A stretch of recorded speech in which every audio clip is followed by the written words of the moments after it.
Jadi dulu ada orang yang sangat cerdas namanya Jubair bin Mut'im. Dia saking cerdasnya, juga kaya, juga tokoh, dikirim sebagai delegasi pembebasan Asra Badrin, tawanan Badar. Kemudian pas datang ke Masjid Nabawi, Nabi delalah pas baca Wattur wa kitabim mastur. Sampai pada titik Nabi baca Am khuliqu min ghairi syai'in am humul khaliqun. Apakah penciptaan yang sedemikian canggih itu dimulai tanpa perwujudan, tanpa sesuatu yang real, yang mewujud? Orang itu langsung bersimpuh, matur, ya Rasulullah saya Islam. Kada qalbi yatir, hampir hati saya, otak saya, pikiran saya itu terbang. Karena logika yang dibangun ateisme misalnya, kalau alam raya ini dimulai dari nihilisme, berarti logikanya apa? Al-adamu yakhluqu mawjudan. Alam raya ini kan mewujud, mewujud itu ada. Kalau yang lebih dulu itu ketiadaan, berarti ketiadaan menjadi sebab kewujudan. Kalau dalam bahasa Arab itu al-adamu yakhluqu mawjudan, sesuatu yang harusnya nggak jadi faktor karena ketiadaan menjadi faktor sesuatu yang nyata. Itu kan nggak masuk akal. Ya, kalau alam raya ini ada al-adam sing yasbiqu mawjudan, berarti alam raya ini al-adamu yakhluqu mawjudan, sesuatu yang tidak ada menciptakan yang ada. Dengan logika itu terus kita ngaji, diajari sama guru-guru kita, sifat dasar Allah itu mawjud. Allahu mawjudun qadimun. Nah, terus masuk. Yang harus distatuskan pertama dari Allah itu apa? Mawjud, wujud. Karena dengan wujud ini layak menjadi penyebab adanya alam raya ini. Sehingga ketika kita menolak paham nihilisme atau ateisme, paham tanpa Tuhan, tanpa pencipta awal, kita punya diroyah bahwa tidak mungkin ketiadaan ini menjadi sebab perwujudan alam raya ini. Yaitu amkhuliku min ghairi syai'in. Masa alam raya ini diciptakan tanpa sebab yang nyata, yaitu wajibil wujud. Siapa itu? Allah Subhanahu wa ta'ala. Begitu juga menyangkut sholawat. Orang boleh beda pendapat tentang redaksi sholawat. Ada masalah ala Muhammad, ala Sayyidina Muhammad, Nabi Muhammad. Monggo lah masalah redaksi saja. Tapi setelah dianalisis, Nabi itu Pak Rektor, jadi Nabi setelah Nabi Isa saking dihormatinya sampai dituhankan. Juga jadi Nabi yang ada cerita masih hangat, orang Yahudi itu bunuh Nabi. Jadi yang satu mendudukkan Nabi sedemikian tinggi sampai kayak Tuhan, yang satu menjatuhkan Nabi sedemikian rendah sampai dibunuh. Kayak apa susahnya jadi Nabi Muhammad SAW. Kemudian dengan gampang, hadatin agama ini bikin syariat yang bernama sholawat. Redaksinya monggo lah sesuai tradisi masing-masing. Allahumma sholli ala Muhammad, Allahumma sholli ala Sayyidina Muhammad, ala Nabiyina Muhammad, monggo. Tapi yang jelas redaksi ini kalau digiroyah dikaji, Allahumma itu Tuhan, Tuhan itu pemberi. Wa Muhammadun wa injalla qadruh abdun min ibadi. Muhammad apapun tinggi derajatnya tetap berstatus hamba. Sehingga agama ini terjaga oleh syihotus sholawat. Agama ini terjaga oleh redaksi sholawat. Yaitu Allah tetap pemberi sebagai Tuhan yang nggak tersaingi, la syarikalah. Rasulullah Muhammad wa injalla qadruh, apapun prestasinya, bisa mi'raj, bisa apa saja, tetap seorang hamba yang butuh muhtajun ila rahmatih. Jika redaksi Allahumma sholli ala Muhammad ini mengukuhkan yang Tuhan tetap Tuhan, hamba pilihan tetap hamba pilihan. Tentu dengan redaksi ini kemudian kita mendudukkan Nabi benar-benar posisi terhormat. Yaitu orang yang paling berhak dapat askat tahiyat, mendapat penghormatan Allah paling tinggi, yaitu Rasulullah Muhammad SAW. Dan itu diulang-ulang oleh Allah. Subhanalladzi asra bi abdi. Status hamba ini diulang. Lagi-lagi ini bernama diroyah. Bernama apa?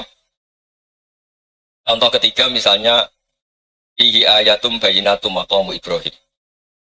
Dulu orang Yahudi itu ada diskusi masif. Syaratnya Nabi itu mbah-mbahnya harus Nabi, harus keturunan Nabi. Kemudian semua Nabi rata-rata di Palestina, di Syam. Lalu Muhammadnya asal-usulnya dari mana? Tahu-tahu orang Arab kok Nabi, padahal orang Arab itu dulu jahiliyah.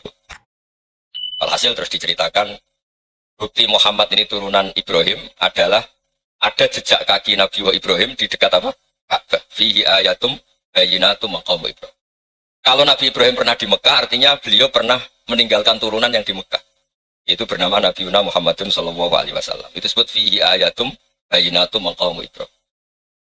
Nah itu namanya diroyah. Diroyah itu satu perilaku keseharian kita beragama, kemudian tahu logikanya. Yang keempat misalnya, mangkana yu'minu billahi wal yawmil akhir fal yukrim apa? Jaro. Orang yang iman karena Allah dan Rasul, maka memuliakan tetangganya. Andaikan pakai hukum sosial, tentu kalau tetangga kita baik, kita baik. Kalau kurang baik, kok kurang penggawean kan gitu.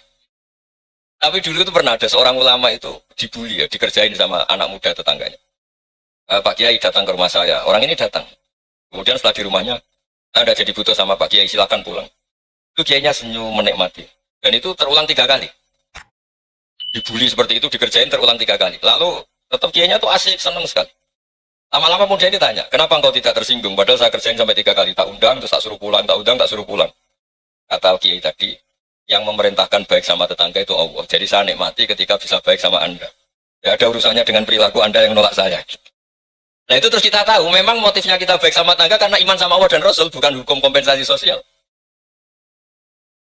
Jadi kalau mau diteruskan Pak Rektor, saya ngajar di sini ya karena perintah Allah itu orang alim harus ngajar, bukan karena perintah rektor. Kalau diteruskan. Ya sama juga gitu, para dosen, para karyawan di sini kalau nggak khianat dengan UI itu karena takut sama Allah, jangan takut sama rektor. Kalau Anda baik juga karena Allah, jangan baik karena apa? Rektor. Bagaimanapun ya semua kita ini makhluk. Makhluk itu layak dulu wa layan fa. Begitu juga melihat Indonesia. Melihat saya ini kan ikut di UI itu lama sekali, ikut sama Profesor Zeni, dari Profesor Zeni nulis tafsir. Mungkin Pak Hersoyo tahu banyak, dulu Pak Lutfi tahu banyak. Tapi saya memang nggak pernah terbuka karena ya memang nggak ingin kondisi ini kondisi darurat ini. Sehingga saya tahu cara berpikir Profesor Zeni, ya tahu komitmen beliau pada UI, dan pendiri UI memang ya banyak yang dari tokoh NU, Muhammadiyah, dari tokoh-tokoh ormas yang lain memang didirikan banyak orang. Hingga UI memang nggak milik ormas apa tertentu. Dari satu sisi memang baik, nggak dikuasai ormas tertentu, tapi nanti kalau keterusan ya nggak berbentuk. Ya sudahlah dikelola saja, sambil-sambil jelas, sambil-sambil kadang nggak jelas, yang penting ikhlas. Karena kalau terlalu asobia itu jadi repot. Kita ini yang nekuni fikih itu tahu, kalau tidak kuno itu madhabnya Hanafi. Kuno itu madhabnya Syafi'i. Tahu-tahu seakan-akan Imam Syafi'i itu NU, Imam Abu Hanifah itu Muhammadiyah. Padahal ini orang-orang yang sebelum NU dan apa? Muhammadiyah. Jadi kalau kita yang nekuni ilmu itu biasa saja dengan perbedaan.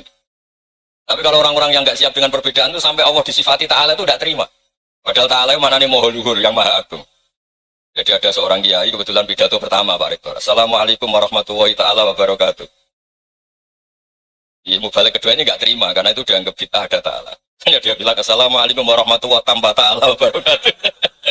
Itu saking asobiahnya itu Allah ditambahi Ta'ala itu tidak terima. Padahal Ta'ala itu maknanya Maha Agung. Nah itu kan jadi repot kalau asobiah gitu. Kalau kita ngadepi perbedaan biasa saja. Karena kita mungkin bacanya banyak, lihat hal-hal seperti itu ya biasa saja. Karena dulu itu perbedaan itu urusan sudut pandang. Ya saya ulang lagi, perbedaan itu sudut. Allah yang Tuhan saja sering didebat sama nabi-nabinya. Karena urusan sudut pandang apa? Saya beri contoh ya. Suatu saat Khalilur Rahman Ibrahim itu saatnya meninggal sama Allah, Israel disuruh. Itu Ibrahim saatnya meninggal, ambil nyawanya. Setelah datang ke Ibrahim, ya Khalilur Rahman Ibrahim, saya disuruh nyapu nyawa Anda. Itu Israel dipaksa mikir sama Ibrahim. Hal ra'aita khalilan yumitu khalilah. Kamu tahu orang yang mencintai kemudian bunuh yang dicintai. Itu logika agak benar. Akhirnya Israel kan nggak biasa debat, kan nggak dilatih debat. Nggak pernah ikut lomba UI debat ilmiah. Dia tahunya nyambut nyawa aja. Kembali ke Allah. Ya Allah, kata Ibrahim, hal ra'aita khalilan yumitu khalilah. Masa kekasih bunuh yang dicintai ya. Tapi kata Allah santai. Bilang ke Ibrahim, hal ra'aita habiban yakrahu ayyalqa habibah. Masa katanya dia cinta saya, kemudian ketemu saya tidak berani. Nah, Israel mater lagi. Logikanya gini, Ibrahim, masa yang dicintai sama yang ketemu yang dicintai nggak berani? Ya udah ketemu aja. Katanya yang meninggal itu. Artinya kamu bisa saja GR tidak mati-mati karena merasa dicintai, atau ingin mati karena mencintai. Nah, maksud saya dalam hal-hal seperti ini orang UI pasti nggak jelas. Katanya cinta Allah suruh mati ya nggak mau. Nggak jelas kan? Dibilang nggak cinta juga nggak mau. Tapi dibilang cinta kalau ukurannya mati juga nggak mau. Nah, tapi dalam banyak hal nggak jelas itu penting Pak Rektor. Penting sekali. Buatan guyon. Saya beri contoh sekian ilmiah, nggak jelas itu penting. Rasulullah SAW itu dalam banyak hal itu disuruh Allah, memang disuruh supaya ngambil sikap seperti itu. Karena Allah itu punya otoritas penuh untuk bikin orang itu baik atau tidak baik. Wahsy itu yang membunuh Sayyid Hamzah, orang paling dicintai Nabi di antara yang dicintai Nabi. Qatalahu Wahsyun, dibunuh oleh Wahsy. Nabi secara basarnya itu nggak suka sama Wahsy. Sampai cara lahir ya ingin corong Jawa ingin masuk nol. Tapi apa kata Allah? Salah kamnal amri syai'un aw yatuba alaihim aw yu'adzibah. Itu tidak wilayah kamu Muhammad. Malah Wahsy dikasih tobat sama Allah. Khalid bin Walid. Itu perang Uhud kalah itu karena ide brilian Khalid bin Walid. Pas itu masih panglima kafir. Yaitu pura-pura kalah, ghanimah dilepas, sahabat turun, pasukannya naik, walhasil orang Islam kalah. Khalid bin Walid akhirnya juga masuk Islam. Orang yang secara basarnya Nabi itu gak siap. Kebalikannya juga ada. Salaba itu orang sampai dapat gelar hamamatul masjid. Ini pas ngaji mesti ingat salah. Dia di masjid terus. Setiap habis salam tuh lari karena istrinya nyuwun sewu masih berpakaian yang tidak pantas. Kenapa engkau terburu-buru pulang? Pakaian yang dipakai istri saya sekarang saya pakai. Ya pakaian sarung itu kayak Pak Rektor kan fleksibel. Ini khusus mau Ramadan, tidak akan sarungan terus, gak usah khawatir. Jadi ini tadi sudah perjanjian. Saya yang kiai celananan, beliau yang rektor pakai sarung. Jadi ya. Supaya itu barter madhab. Tapi hanya sekali ini aja, bukan. Jadi jangan diharapkan ini jadi tontonan terus-menerus dan ini barter madhab. Sama Profesor Kores juga sering gitu. Saya pakai sarung yang dihadiahi beliau pakai sarung yang dihadiahi saya. Memang itu tradisi Islam. Tahu tahabu, kamu saling memberi hadiah maka kamu saling mencintai. Bukan riswah, bukan riswah. Hasil terus Salaba ini buat saya didoakan Nabi supaya saya kaya, supaya tidak sering ganti-ganti pakaian seperti ini sama istri saya. Jangan-jangan kamu miskin itu lebih baik. Ngotot minta didoakan. Didoain Nabi kaya, terus lama-lama ninggal sholat, ninggal jamaah. Itu Allah belum tersinggung. Yang mulai Allah tersinggung itu kan saya sering fatwa di mana-mana, sering memberi saran. Mumpung kamu miskin itu sering sedekah, karena kalau sudah kaya itu tidak bisa. Saya memberi analogi gini. Kalau saya masih santri miskin, punya uang 100.000, diminta guru saya 50 tak kasihkan, padahal itu 50%. Punya 2 kambing kurus, diminta guru saya 1 pasti tak kasihkan, padahal itu 50%. Jadi kalau punya sapi Brahman atau sapi limusin yang harganya itu 100 juta, punya 2, diminta 1 boleh enggak? Ya boleh. Saya punya motor butuh 2, diminta teman saya 1 boleh, tapi kalau Davidson Harley itu nggak boleh itu. Nah, hasil itu kalau kita miskin, misalnya kita zaman kuliah atau zaman mondok atau zaman apa saja, punya uang 100.000, narik temannya sampai 50.000 kan biasa. Tapi setelah 1 miliar, berani nggak kamu kasihkan 500 juta? Sama-sama 50%? Enggak kan? Nah, salah apa gitu? Ketika zakat masih per 40 kambing 1 kambing itu sebenarnya kan masih ringan. 40 atau 82. Kambingnya itu sudah mabenal jabalen. Barang dihitung zakat karena sudah ribuan, jumlahnya sampai 400 kambing. Banyak lah pokoknya. Terus kata Salabah, ini pemerasan. Karena jumlahnya besar. Allah tersinggung karena nabinya dianggap narik zakat itu dianggap khorat, dianggap pemeras. Allah tersinggung kemudian fa'aqobahum nifakon fi qulubihim ila yaumil. Dia ditetir munafik. Semenjak itu terus tadi kembali gak jelas tadi. Barkohnya gak jelas itu menjadi orang itu bijak. Ini sekarang nakal, jangan-jangan nanti jadi orang baik. Yang sekarang baik, jangan-jangan suatu saat jadi tidak baik. Semua orang introspeksi. Gak ada jaminan kalau kita sekarang baik akan baik terus. Gak ada jaminan kalau kita sekarang buruk akan buruk terus. Sehingga terus banyak kiai-kiai bijak itu memang lahirnya nggak tegas. Tapi nggak tegas itu yang menjadikan bijak. Karena sama-sama mungkin. Itu yang disebut laisa laka minal amri syai'un aw yatuba alaihim aw yu'adzibum, itu tidak wilayah kamu. Ketika Allah mengomentari orang munafik juga wa yu'adzibal munafiqina insya'a aw yatub. Bisa saja ada yang disiksa, bisa saja ada yang dikasih tobat. Karena pola yang kita analisis itu semuanya menurut kita. Bukan menurut kemaslahatan orang apa? Saya punya sekian contoh cerita. Orang yang sowan kiai baik-baik, mungkin bawa gula atau salam tempel, tidak tahu lah. Itu sudah mesti jadi wali. Tapi Kali Joko yang kenal Sunan Bonang, itu kenalnya itu karena ingin begal. malah jadi wali. Nih. Tapi tidak usah dicoba. Umar itu nyari Nabi itu mau dibunuh. Tapi malah tobat jadi orang baik. Jadi ini penting ngaji ya, supaya tidak tegas itu, tidak jelas itu kadang baik. Nah termasuk saya juga termasuk dia yang milih tidak jelas. Saya sering gojol gini, Fajar Hadil ini murid-murid saya sering saya gojol. Kalau semua sistem pendidikan kayak kampus, kayak UII, kayak UIN semuanya, itu sistem yang bagus karena tertib, jam kuliahnya jelas, mata kuliahnya jelas. Kalau di pesantren itu Pak Harso itu gak tertib, tapi justru itu enak ketemu di jalan orang berani tanya. Nah, ini kalau mbak-mbak misalnya menstruasi, mau belajar haid nunggu semester berapa baru tahu. Itu bisa sekian tahun nggak sholat karena nunggu pelajarannya baru diterangkan. Mau haji juga gitu, nunggu mata pelajaran haji. Kalau nggak jamnya, nggak mau dosennya ngajar. Ya, kalau kiai kan nggak ketemu di jalan tanya, dijawab. Jam berapa juga dijawab. Artinya Indonesia itu berkah, ada sistem kampus yang tertib. Ya semoga termasuk tertib gajinya. Tapi tertib gajinya itu juga sebenarnya rugi. Saya sering ada pegawai negeri Gus, tolong doain saja di PNS enak. Jadi. Gajinya tetap. Kata saya nggak mau kalau gajinya tetap. Kok bisa Gus enak tiap bulan mesti dapat gaji. Kalau tetap nggak naik-naik kata saya. Kalau kiai gajinya nggak tetap, tapi di atas yang tetap kata saya. Artinya Indonesia itu berkah. Kalau semuanya pakai sistem pendidikan setertib ini, orang mau tanya haid ya nunggu pelajaran haid. Bab haji ya nunggu pelajaran haji. Jadi kalau ketemu kiai itu enggak, ya semuanya. Saya pernah di pasar, Gus mau tanya, tanya apa? Anak saya ini keluar darah terus gini-gini, padahal biasanya kan hanya 7 hari gini-gini. Ya sudah kembalikan ke biasanya, rudat hilal adat. Itu udah usah sowan ke rumah, juga gak registrasi dulu, gak daftar dulu. Ya ini udah nyindir cerita saja. Supaya ini bukti koalisi beneran. Jadi saya yang kiai gak tertib jam, koalisi sama yang tertib jam. Jadi kalau semuanya sistem kampus, nanti pertanyaan itu enggak bisa on time, enggak bisa setiap saat. Makanya Indonesia itu berkah. Kiai-kiai yang alim yang di jalan-jalan banyak. Juga kiai yang di kampus dokter-dokter fikih banyak. Yang nekuni ilmu umum ya banyak. Macam-macam. Itu masalah itu kalau saling mengadili itu baru masalah. Misalnya kiai ngeluh, enggak enak jadi kiai, tidak punya gaji tetap. Yang dosen ngeluh, enggak dicium tangannya. Karena memang unik Indonesia. Kalau guru fikih kok dosen itu tetap enggak dicium tangannya. Karena pikirannya anak-anak itu sudah bayar suruh nyium. Itu kayak di alam sadar tuh gitu. Kalau kiai itu kan anak-anak gak bayar itu. Ya opanya cium tangan itu. Makanya kalau kiai tidak keramat bisa mati karena cium tangannya bisa mati itu kiainya. Ya ini cerita. Supaya saling menghormati saling. Jadi kalau makanya itu pakar-pakar akhlak ya, pakar-pakar etika peradaban. Itu tertampar betul ketika Nabi urusan ilmu itu mengabaikan itu kalau sudah urusan ilmu. Misalnya begini, ada urusan ilmu, ada mbak-mbak cantik atau ibu-ibu cantik. Itu dalam Islam itu diajarkan jangan sopan-sopan banget. Kata Nabi, karena kekuatan ilmu itu di atas kekuatan akhlak, di atas kekuatan adab. Ya nisa an-nabi lastunna ka ahadim minan nisa. Ini taqaitunna fala takhdu'na bil qaul. Fa yatma alladhi fi qalbihi maradun. Dan ada babak cantik, menarik. Kemudian sopan misalnya sama Pak Fajarin sama dosen-dosen. Monggo binara. Wah itu bahaya pikirannya kemana-mana ya. Orang yang imannya pas-pasan, wih berarti mau.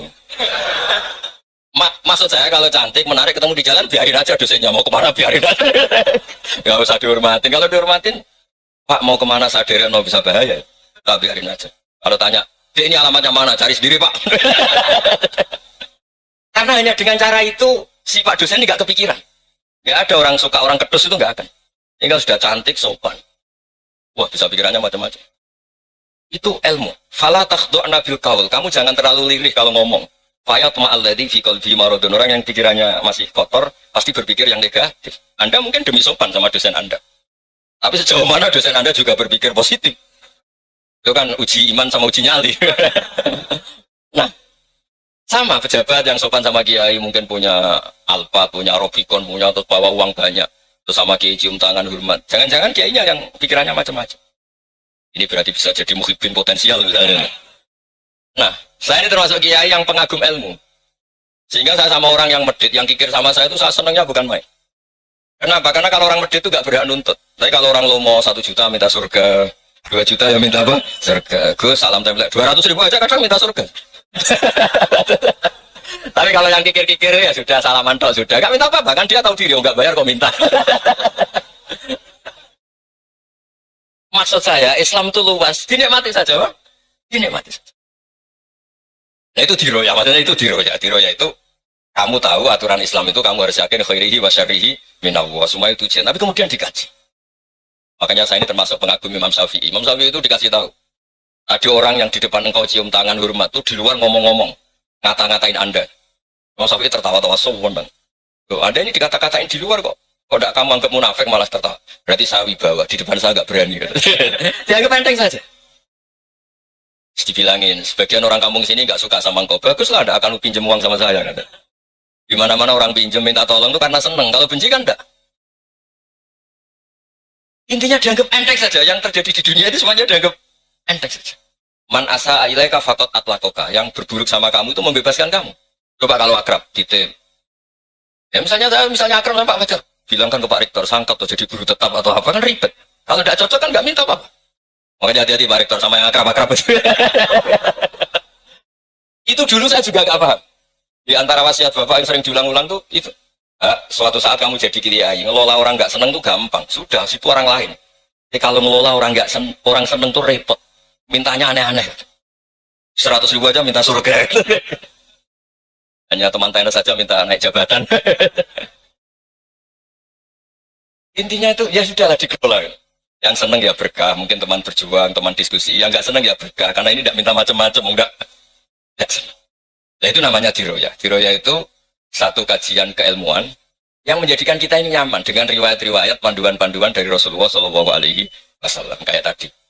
Kenapa sih tentang baik sama tetangga, baik sama tamu? Hitung-hitungannya itu mangkana yu'minu billahi wal yaumil. Saya pernah dicium sama orang miskin yang akut miskin betul.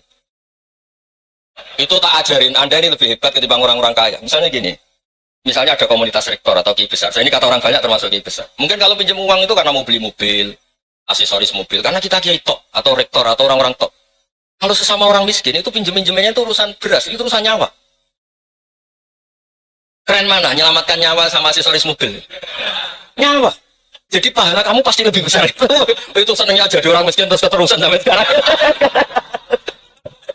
Oh itu, coba kalau menteri sama menteri, rektor sama rektor, kira-kira pinjamannya apa Pak Arso? Kan kalau mau beli mobil atau mau umroh free, pokoknya yang keren-keren. Kalau orang miskin pinjam kan apa? Makan kan? Beras kan? Makanya kalau sedang miskin monggo lah, kalau ingin teruskan. Maksud saya Islam itu seenak itu, Islam itu segampang itu. Sudahlah yang sedang miskin ya keren, karena sekali sosial itu urusannya apa? Nyawa. Tapi kalau miskin semua ya Indonesia bisa tutup kan? Ya sudah yang kaya-kaya itu saya mengatakan Indonesia karena bayar pajak yang menjadikan Indonesia berjalan. Tapi ya dipakai yang benar. Nah, begitu seterusnya. Ada kiai miskin cerita ke kita. Terus enak jenengan alim, terus punya santri banyak, bisa ngajar di mana-mana. Saya bilang, hebat kamu. Dia hidup di daerah tertinggal. Itu yang diajarkan kan hanya tauhid. Kan nggak mungkin desa tertinggal baca fikih perbandingan madhab. Kan nggak mungkin. Kalau yang kayak Pak Fajar, Pak Sadari kan nggak mungkin. Fikih perbandingan apa? Madhab. Menyorot madhab dunia hukum. Kayak engke-engke itu kan nggak mungkin.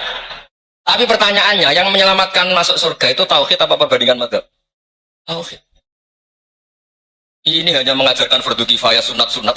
Ini Anda mengajarkan fardu ain. Surganya dulu kamu. Oh terus senangnya jadi kayak gitu. Karena yang diajarkan apa? Tauhid. Sementara kita yang gaya-gaya ini ajarkan perbandingan apa? Ada studi banding ke Al-Azhar kemana-mana. Ini enggak tauhid. Dari orang nyembah pohon jadi nyembah Allah Ta'ala. Keren enggak? Keren. Jadi terus kayak gitu sama-sama senangnya bukan karena tak bilang. Tapi ada yang agak kurang ajar tanya saya. Kalau itu hebat kenapa Gus gak mau jadi kayak gitu? Waduh. Wah ya repot kalau pertanyaan. Terus tak jawab, kalau saya jadi kayak gitu, kamu ngasuh ilmu dari mana coba? Ya dari jenengan, ya kalau sama gobloknya gak bisa. Ya sudah, Gus aja yang jadi kayak besar. Maksud saya, ya sudahlah kita begini seperti yang saya ajarkan di sini, saya sarankan. Supaya orang itu tahu. Ini namanya diroyah. Apa? Makanya kata Imam Ghazali itu, kalau kamu ingin sopan gampang, melihat anak kecil, gua aqallu minni dzamban, dia dosanya lebih kecil. Karena masih kecil kan, tentu secara dosa nggak banyak. Kalau melihat orang yang tua, gua aktsaru minni ibadatan, dia tentu ibadahnya lebih banyak karena umurnya lebih banyak. Sehingga terus semua orang lain itu di depan kita itu hebat. Ya semua orang lain sama misalnya Pak, ini rektor, sama Fathul Wahid rektor, tanggung jawabnya lebih banyak, berarti pahalanya lebih banyak. Tapi sama, ketika melihat Nyon Sewu melihat pegawainya yang secara lahir di bawahnya, ini tanggung jawabnya nggak banyak, pasti salahnya juga enggak. Itu yang diajarkan Rasulullah SAW, sehingga enak. Tapi kalau kita melihat orang lain selalu salahnya, itu pecundang. Allah saja tidak seperti itu kan, amal baik ya ada khairan, amal buruk ya ada saron, semuanya dilihat oleh Allah Subhanahu wa Ta'ala. Saya itu punya teman Gus, agak beling, agak seenaknya. Belum miskin. Wah itu seenaknya betul. Kayak kenal Tuhan sudah. Tak tanya, kenapa kamu seenaknya? 1 bulan tuh labanya bisa 200 juta sampai 500, sampai 1 miliar. Saya itu Gus, setelah duha itu perkembangannya bagus. Setelah duha itu. Saya pernah miskin, kan kata, apa? Ingka ada rezeki fisama, apa? Wa ingkana qalilan, ya kalau fisama fa'anziru, terus wa ingkana qalilan fakasiru, kalau sedikit perbanyak. Ini trennya sudah benar semua. Nah, wa ingkana apa? Ya, haroman fatohiru, kalau haram yang kau sucikan. Makanya saya seenaknya, kalau qalilan sudah fakasiru, paling trennya yang nggak benar juga fatohiru, kata. Dia yakin kalau yang nggak benar-benar sudah disucikan Allah, karena yang lain-lain sudah. Dari miskin sudah kaya, qalilan sudah fakasiru, paling yang haroman juga sudah fatohiru, gitu. Tak tanya, lah kamu kok tahu? Polanya sudah ada, Gus, karena saya kamu sembrono sama Tuhan kok begitu kan? Tapi apapun itu seneng saya. Seneng saya sering salah teh, makanya saya mohon yang sekarang miskin sedang miskin itu ya tidak usah nyesal banget-banget. Kalau ingin kaya monggo lah, namanya orang juga ingin. Ya, tapi Anda harus bangga. Sosial antar kalian adalah urusan nyawa dan itu pahalanya luar biasa. Supaya kita, nah yang kaya-kaya juga boleh GR lah, karena pembayar pajak. Dan itu bisa menyelamatkan apa? Indonesia Raya. Begitu seterusnya. Itu yang diajarkan Nabi, antawadu'u hatta la yabghiya ahadun ala ahadin. Kamu semua harus tawadhu sehingga antar kalian tidak saling tidak sopan, tidak saling liar, tidak saling mendolimi. Termasuk tadi sikap gak jelas tadi. Orang dolim yang sekarang dolim bisa saja tobat, yang sekarang soleh bisa saja nanti. Semuanya itu mungkin. Kita diajari ya muqallibal qulub tsabbit qalbi ala dini. Jadi keliru kalau kita dalam banyak hal harus tegas, gak mesti. Al halalu bayyinun wal haramu bayyinun. Tapi ada wa bainahuma umurun mustabihat. Ada yang wilayahnya itu abu-abu. Misalnya ada perempuan cantik, misalnya contoh paling gampang. Kalau kamu ajari secara serius, kamu bisa saja tergoda jadi fitnah. Jadi kalau orang soleh gak berani ngajarin, kemudian digunakan orang fasik, malah menjadi orang nakal, kita juga tanggung jawab. Kamu mau tegas gimana? Wilayahnya sama-sama mungkin. Wilayahnya sama-sama mungkin. Yang dekat pejabat mungkin terkontaminasi KKN. Tapi kalau pejabat gak dekati orang soleh, punya perilaku yang gak soleh, yang repot juga Indonesia kan?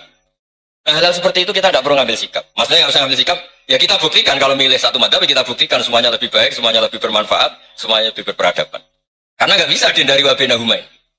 Termasuk Nyon Sewu, saya mohon maaf sama mulai Pak Harso, Pak Lutfi sampai Pak Fatul Wahid. Saya ini termasuk kiai yang nggak suka dekat sama orang-orang top. Bukan karena hasud. Memang konstitusi kiai harus gitu lah, tamu dan nainaika.